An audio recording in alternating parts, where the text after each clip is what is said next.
લસકાણા વિસ્તારમાં બાળકી ગુમ થવા મામલે સરથાણા પોલીસે બાળકીને લઈ જનાર આરોપીની ગણતરીના કલાકોમાં ધરપકડ કરી હતી।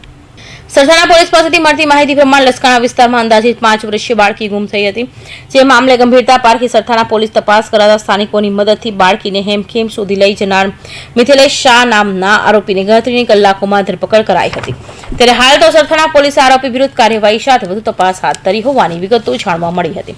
સુરત શહેરના સરથાણા પોલીસ સ્ટેશનના લસકાણા વિસ્તારમાં મારુતિનગર કરીને વિભાગ આવેલો છે।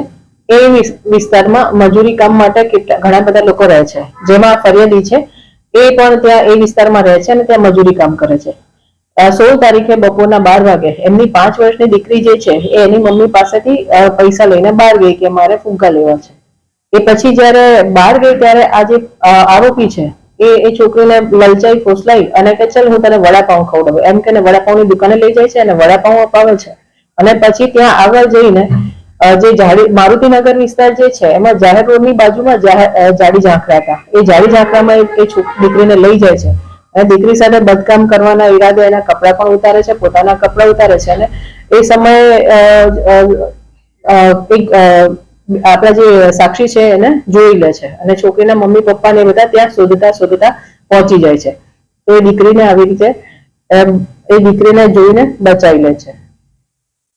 આરોપી પકડી લીધો છે અને આરોપીને ગઈકાલે અટક કર્યો છે અને એના વિરુદ્ધમાં તમામ પૂરતા પુરાવા લઈ અને આ ગુનામાં ચાર્જશીટ કરવાની જલ્દીમાં જલ્દી ચાર્જશીટ થઈ જાય એ માટે મહેનત કરી રહી છે પોલીસ। મેડમ, આરોપી શું કામ કરતો હતો? એને અગાઉ કોઈ પોલીસ સ્ટેશનમાં કોઈ ફરિયાદ?